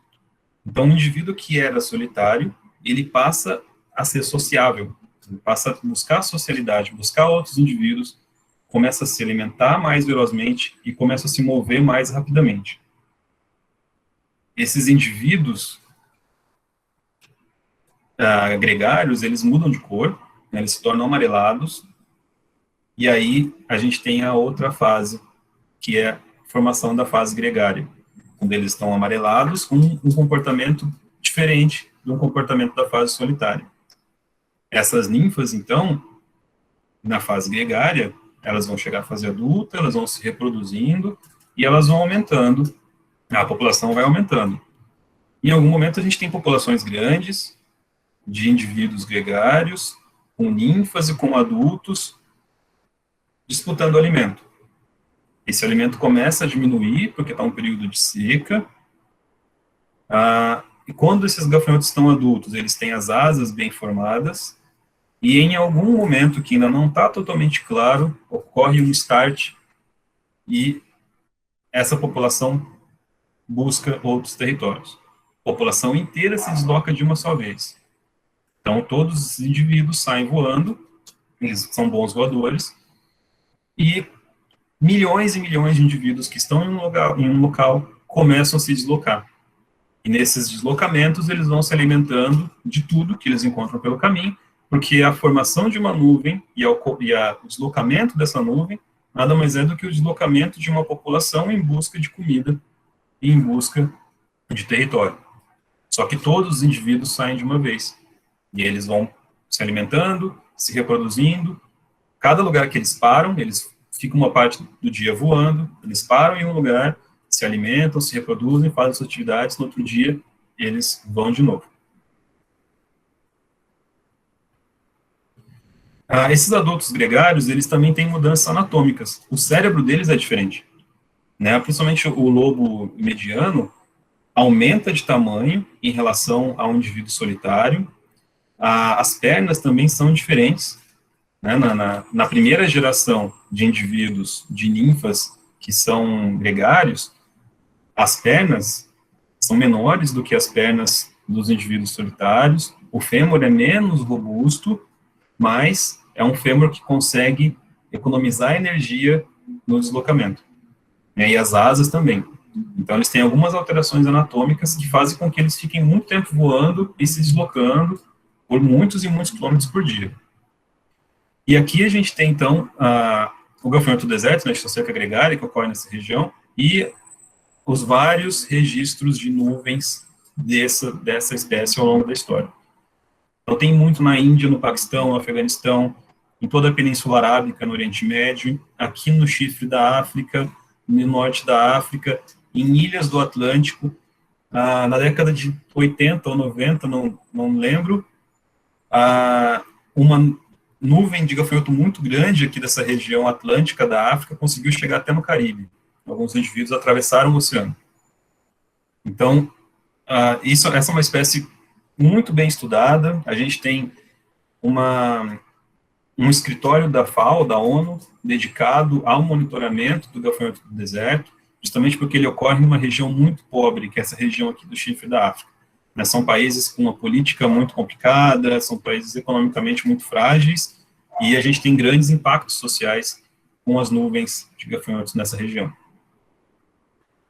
E a gente tem uma outra espécie, que é a Chistocerca cancellata, que é o gafanhoto sul-americano, que é o gafanhoto que ocorre aqui na América do Sul, principalmente na região da Argentina, Paraguai, Bolívia e também no Brasil. O gafanhoto sul-americano também tem duas fases. Aqui a fase de ninfas, né, mostrando as ninfas, aqui as ninfas gregárias, aqui as ninfas, esqueci a palavra, solitárias. Então, estão vendo que muda de cor. Aqui indivíduos solitários, aqui indivíduos gregários, a gente também tem mudança de cor, porque essa espécie de Chistocerca também tem plasticidade fenotípica. E a gente teve, né, ano passado, então, essa formação de nuvens que foi muito bem documentada e coberta pela imprensa, né, que quase chegou no território do Brasil, e elas percorreram esse território aqui, região norte, nordeste da Argentina e do Paraguai. Então, essas nuvens foram detectadas em maio, no Paraguai, e elas foram descendo pela região aqui norte da Argentina, até chegar aqui na fronteira quase com o Rio Grande do Sul. Essa é uma região onde ocorre Chistocerca cancellata, é a região de ocorrência da espécie. Então, ela fez um deslocamento, onde ela já fez várias vezes, né, um deslocamento histórico dessa espécie em sua área de ocorrência. Então, ela saiu daqui, dessa região do Paraguai, e veio quase até aqui o Uruguai e o Rio Grande do Sul. É uma área que essas nuvens se deslocam por milênios. É claro que aqui a gente encontra um monte de fazenda e tem um problema, um impacto agrícola muito forte. Essa é uma foto legal, porque aqui mostra algumas fêmeas, ó, que estão ovipondo no solo. Então, lembra que elas ovipõem no solo, então elas colocam entre 100 a 140 ovos cada fêmea, e aí esses ovos vão ficar um período no solo, e aí a gente tem uma geração seguinte de ninfas aqui, que são ninfas gregárias. Né? Então, um fenômeno de nuvem, geralmente, ele dura alguns anos. Quando não tem controle nenhum, ele dura vários anos, porque a gente tem cada momento em que elas param, elas se reproduzem, e a gente tem formação de novas gerações. E no Brasil? No Brasil, a gente tem populações de Chistocerca cancellata em território nacional. A gente tem vários registros de nuvens que entraram no território do Brasil, vindas da Argentina. Então, a gente teve, nos primeiros anos do século XX, aqui, entre 1900 e 1910, teve nuvem que chegou no estado do Rio de Janeiro, para vocês terem uma ideia. Na década de 30, na década de 40, também várias nuvens de gafanhotos adentraram no Rio Grande do Sul, Santa Catarina, e aí, principalmente no Rio Grande do Sul, eles tiveram que desenvolver vários métodos de controle de gafanhotos. Foi até mais ou menos nessa época aqui, que eu acho que foi pela primeira vez utilizado avião agrícola no Brasil, avião para despejar pesticida contra nuvens de gafanhotos. Mas a gente não tem, em território nacional, a gente não tem grandes migrações dentro do território do Brasil, ou seja, a gente não tem populações formando nuvens no Brasil e se deslocando dentro do Brasil. A gente tem entradas da Chistocerca cancellata em território nacional, porque elas naturalmente ocorrem nessa região aqui, do Paraguai, Bolívia, norte e nordeste da Argentina, então elas acabam entrando na região sul do Brasil. Aqui é o deslocamento que a gente teve ano passado, né, dessas nuvens, saíram do Paraguai, vieram aqui pela Argentina e chegaram na fronteira com o Brasil, e aqui, como aconteceu em 1946, onde essas nuvens adentraram entraram no território do Brasil e foram aqui até São Paulo, Santa Catarina, Paraná, Rio Grande do Sul e Uruguai. Então, isso aconteceu na década de 40. Né? Aqui uma foto mostrando um combate a essas nuvens.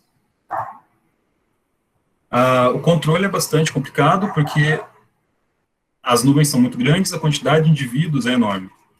Então, geralmente, é utilizado inseticida, bioinseticida, são uns fungos, aplicando, tanto usando aeronave, quanto aplicando manualmente, com a ideia de simplesmente matar indivíduos que estão nessas nuvens, tentar diminuir o tamanho da nuvem. Uma coisa que funciona é fazer um monitoramento de populações, mas isso demanda pesquisa básica, e poucos lugares do mundo a gente tem monitoramento de populações, que é quando você consegue monitorar o ambiente e perceber se está tendo um aumento exponencial da população ou se está tendo mudança de fase. E aí você consegue intervir antes que essas populações se desloquem. E aí a gente entra no cenário de mudanças climáticas, né, que quando a gente pensa em mudança climática, a gente já lembra de calota polar derretendo, de urso polar morrendo. Mas mudança climática significa clima instável ao redor do mundo. Aumento de chuvas em alguns lugares, aumento de secas em outros lugares, uma quantidade enorme de tempestades tropicais e eventos extremos. E aqui, então, para a gente pensar, né, na mudança climática, né, na crise climática atual com relação ao gafanhoto do deserto. Aqui mostrando algumas registros desde a década de 30 de pragas. Então, eles consideram pragas quando são infestações que duram vários anos, como aqui em década de 30, década de 40, década de 50 e 60. Aqui. E depois de uma grande praga vem um período de recessão, e aí vem um período de aumento, de explosão, né, que é esse verdinho aqui, e agora a gente está tendo em 2020 uma explosão. Né, em 2020, 2021, a gente está tendo nesse momento essa explosão na região da África. Então, a gente tem uma coisa mais ou menos assim. Então, a crise atual que está ocorrendo no chifre da África, que é aqui no Oriente Médio, começou em 2018, quando alguns ciclones ocorreram aqui na região do Oceano Índico e do Mar Vermelho, provocando um aumento de chuvas na Península Arábica e condições propícias para o desenvolvimento dessas populações. Essas ninfas, elas ficaram adultas, as populações migraram, tanto para o chifre da África, atingindo Etiópia, Somália, Quênia, quanto para a Ásia, atingindo Irã, Paquistão, Índia, e também colonizando aqui toda a Península Arábica. Isso foi provocado que aqui destaca o ciclone Mekuno, em maio de 2018. Então, esses ciclones, esse aumento de tempestades aqui no Oceano Índico, provocou um desequilíbrio no ciclo de chuvas, favoreceu o aumento da população e possibilitou a formação de nuvens gigantescas que estão, desde 2018, que estão ocorrendo aqui nessa região. Esse aqui é um mapa que eu peguei mostrando a situação atual entre janeiro e março desse ano, onde a gente tem tudo aqui em vermelho, são as nuvens atuais que tem nessa região. Quênia, Somália, e aqui grupos, né, de gafanhotos, de ninfas e grupos de adultos, aqui na Península Arábica e aqui ao longo da costa do Mar Vermelho. Então, esse fenômeno atual não diminuiu, né, continua acontecendo nesse momento, aqui no chifre da África. É uma região muito sensível, né, porque os países são muito pobres, a população realmente perde alimento, porque eles devoram as fazendas, e são países com uma política muito sensível, com guerras civis locais, então tem toda uma problemática para se fazer monitoramento e tudo mais. Então, aqui é um grande problema, isso gera milhões e milhões em investimento, é um gasto gigante, tem agência da ONU específica para atuar nessas regiões e fazer o controle desses gafanhotos, porque eles realmente geram crises humanitárias. E na América do Sul, né, será que também tem essa relação com o clima? no gafanhoto sul-americano, na Distocerca cancellata, aqui está um indivíduo, né, de Distocerca cancellata,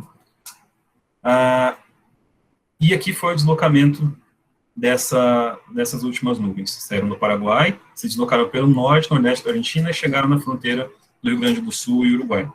Que isso corresponde à área natural de ocorrência dessa espécie. Então, a formação dessas pululações, dessas nuvens, está associada a alterações climáticas locais. Então, aqui a gente teve um período recente de excesso de chuva e depois de grandes secas. Esse excesso de chuva permitiu a reprodução e o desenvolvimento das ninfas e o aumento da população porque tinha mais alimento. À medida que veio as secas severas, as plantas foram diminuindo, a oferta de alimento diminuiu, tornando essas populações, que são indivíduos solitários, cada vez mais próximos, entrando cada vez mais em contato um com o outro, e aí ocorrendo a mudança de fase. E aí eles saíram dessa região aqui, né, e foram se deslocando. Então tem um caminho bem traçado, que é o caminho percorrido por essas nuvens.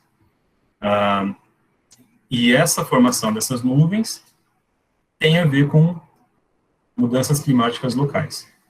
Mudanças climáticas locais são mudanças naturais, né? A gente tem ciclos naturais de seca, de chuva, de frio, né? Então, isso leva a eventos como as nuvens de gafanhotos, que são eventos que ocorrem naturalmente, como ocorreu na década de 10, na década de 30, na década de 40, e está ocorrendo agora.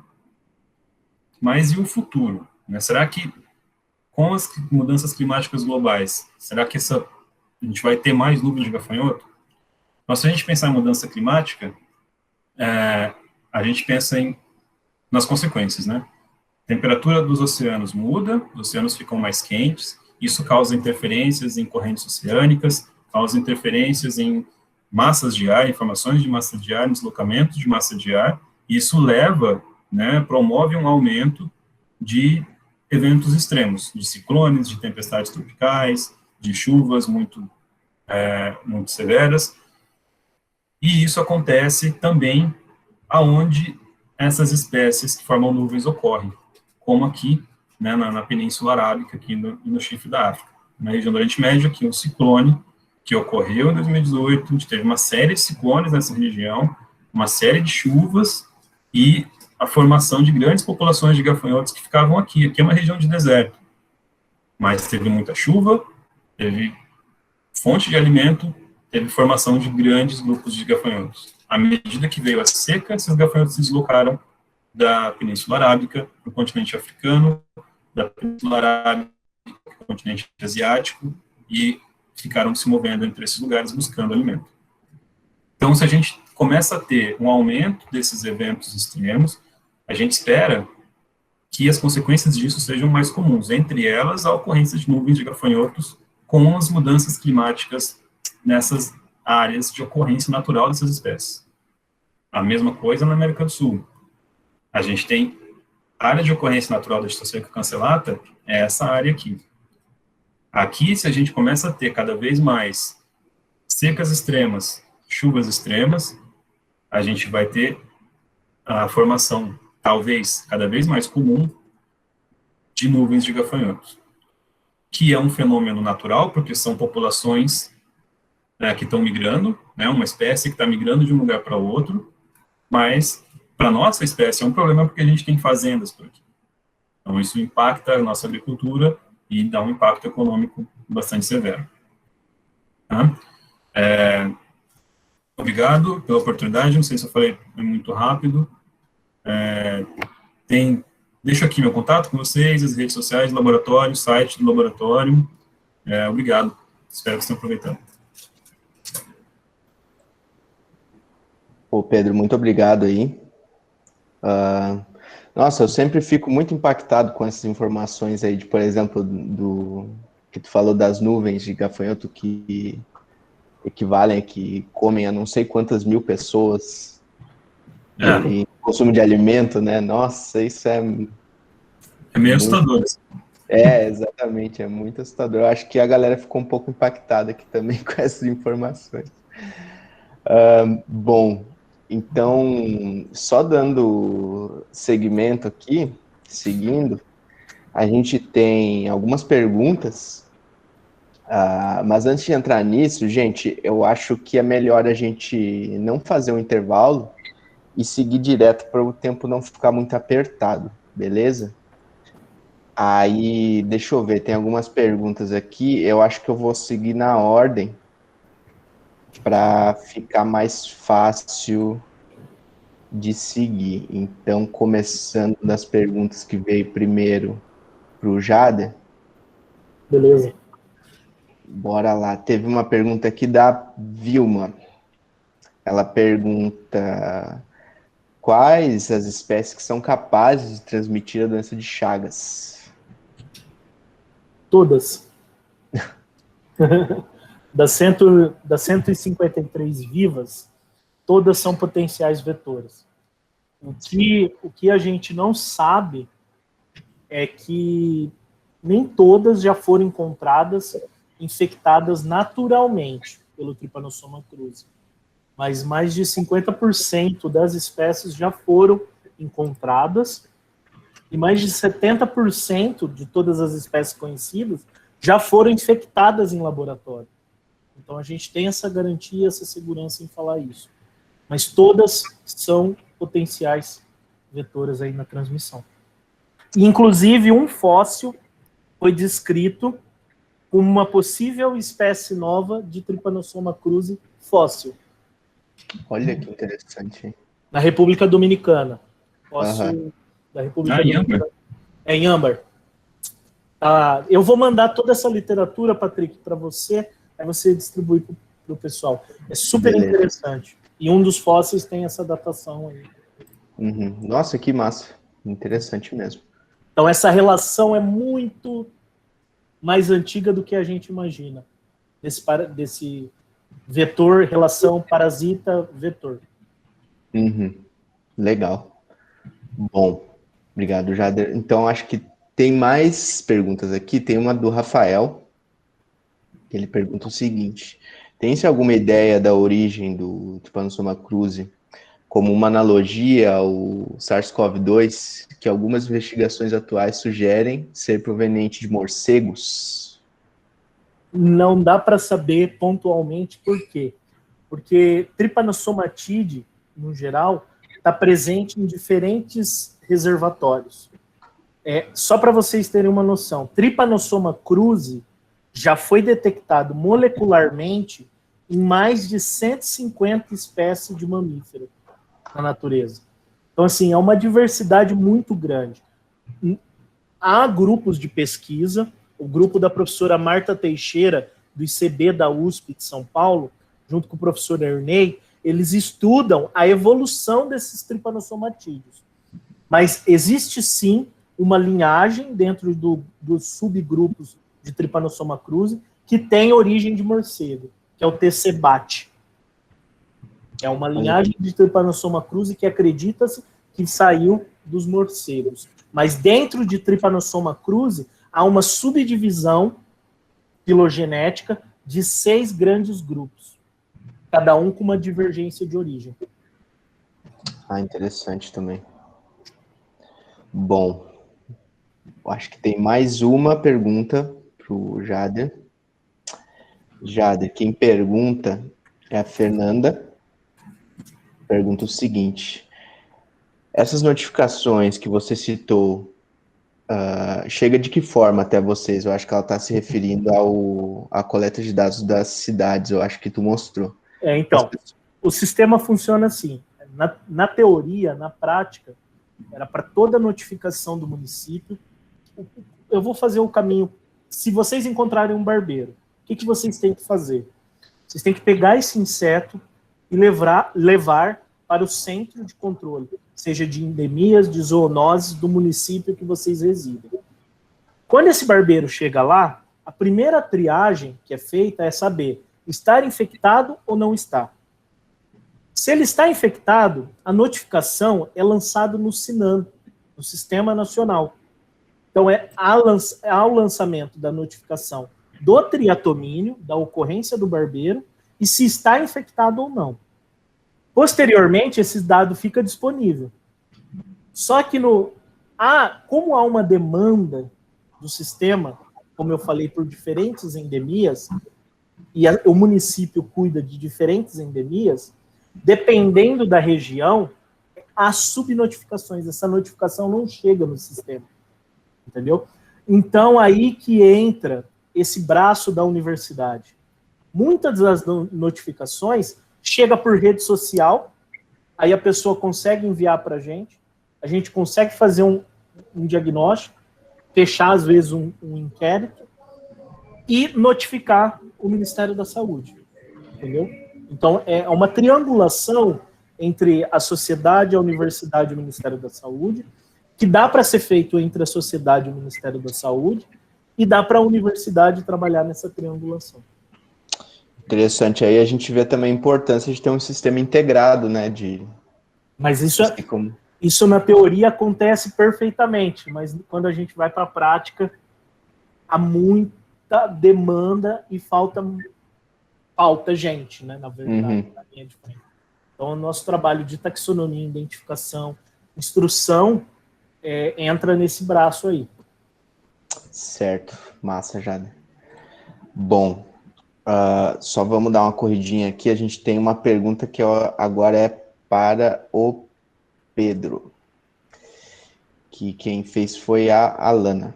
Bom, ela pergunta o seguinte: quais foram os métodos de controle utilizados pela Argentina em 2020 referente às nuvens? Diga.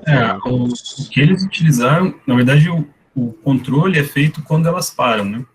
Então, quando eles estão voando, não tem o que fazer. Então, eles voam, eles param para o descanso. Nesse descanso, eles vão comer, ter suas atividades, e aí entra o controle. O que a Argentina estava fazendo e que o Brasil também estava se preparando para fazer foi aplicar inseticida. E aí eles estavam aplicando bioinseticidas, são dois fungos, o Bovéria e o Mycorrhizum, que eles estavam aplicando nessas nuvens. Então, o controle é um controle assim, paliativo, porque a ideia é tentar matar o maior número de indivíduos e tornar a nuvem menor e menos danosa. No Brasil, eles estavam o Ministério da Agricultura já tinha até liberado a utilização de vários agrotóxicos, e aí começou a ter até uma discussão, porque quando você vai aplicar agrotóxico em cima, né, pesticidas químicos em cima desses indivíduos, você vai matar também outras coisas. E, às vezes, até a própria cultura que eles estão atacando. E ficando, né, resquícios no ambiente, tem toda a problemática desses venenos. Então, é delicado isso. Então, o que a Argentina faz, o que os outros países fazem, são controles, são aplicações desses inseticidas, principalmente os bioinseticidas, maciçamente, de modo a tentar matar o maior número de indivíduos e tornar a nuvem cada vez menor. Então, uma coisa que é interessante é o monitoramento das regiões onde as populações estão na fase solitária, monitoramento das ninfas, para saber se essa população está aumentando muito e se ela vai mudar de fase. Porque quando a nuvem já formou, a única coisa que você tem que fazer é tentar diminuir o tamanho da nuvem, aplicando inseticida, né, que é o que eles fazem, né, em outros países, mas aí utiliza avião, utiliza trator, utiliza vários métodos, né. Interessante. Porque eu me lembro que quando começou isso, eles parece que ficaram meio de mãos atadas, assim, né, pelo menos na parte do Brasil aqui, né. Não sei como sucedeu. A gente tem um problema porque a Argentina tem o órgão federal deles de defesa agropecuária, que eles têm escritórios destinados ao controle de gafanhotos, que eles chamam de locustas. Em inglês é locust. A gente não tem um termo em português para diferenciar gafanhoto normal de um gafanhoto praga. Né? Em espanhol e em inglês tem, né? São as langostas, que são o Schistocerca cancellata, enquanto que os outros são os tucuras, né? São os gafanhotos normais. E a Argentina tem um órgão governamental que atua nisso, o Brasil não tem. Né? Na Embrapa, nos órgãos de defesa sanitária, o Brasil não tem nenhum escritório dedicado ao controle de gafanhotos e especialistas nisso. Né? Então, quando começou, eles ficaram assim, algumas semanas meio que batendo cabeça, procurando o que tinha que fazer, e aí o Brasil foi se organizando, principalmente a defesa do Rio Grande do Sul, começaram a botar aeronave à disposição, correr atrás desses inseticidas, buscaram até a liberação de alguns outros venenos mais potentes para aplicar se essas nuvens chegassem em território gaúcho, né? E aí acabou que elas não entraram no Brasil dessa vez. Mas falta, né, para o Brasil ter um escritório ou contratar especialistas, que realmente a gente não tem. Aí a gente teve colegas, eu e outros colegas, a gente começou a receber e-mails de pessoal de Santa Catarina, do Rio Grande do Sul, querendo saber como é que faz para controlar, pessoal dessas empresas estaduais de defesa agropecuária, porque tinha lugar que eles nem sabiam qual que era a espécie. Ah, eu tenho um gafanhoto aqui, será que é o mesmo? Então, enfim, a gente falta essa... Politicamente, assim, falta ter um poder maior, né? Controle desses insetos. Políticas públicas são importantíssimas aí, né, nessa questão também, né? Bom, gente, tem mais perguntas, mas eu vou ter que fazer só mais uma por causa do tempo, tá? Eu acho que essa pergunta, não sei, tanto o Jader ou o Pedro podem responder. Vamos ver aqui, é uma pergunta que foi feita pelo João, que é o seguinte: considerando que as mudanças climáticas podem influenciar o fitness e o comportamento de insetos, quais os possíveis impactos na transmissão de doenças cujos vetores são insetos? Uma epidemia. Uhum. Eu acho que uma epidemia, uma pandemia, no caso, se você pegar um vírus que é transmitido por vetor, né, no caso dengue, zika, chikungunya, a região de Araraquara, né, essa macro-região, passou por uma epidemia em 2014, por dengue, e foi desse descontrole populacional de Aedes aegypti. Então, eu acho que na questão vetorial voltada para a doença, uma epidemia, uma pandemia, que é o que a gente está vivendo, pode ser o fim, né? Mais Sim. trágico. Uhum. Certo. Bom, gente, a gente está estourando o tempo aqui. Beleza. Eu vou encerrar para a gente iniciar a próxima. Novamente, Jader, Pedro, Obrigado. muito Valeu, obrigado Pedro. pela presença de vocês. Valeu, Patrick. Prazer em conhecê-lo. Certo, Sucesso valeu. a todos aí. Se precisarem, estou à disposição e foi uma honra aí compartilhar essa tarde. Certo, muito obrigado. Acho que o pessoal gostou bastante. Oportunidade. Se cuidem, não vão pro carnaval, hein? Fiquem em casa. Carnaval em casa. Tchau, tchau. Gente, valeu. Valeu, Pedro. Valeu, Jada. Obrigado.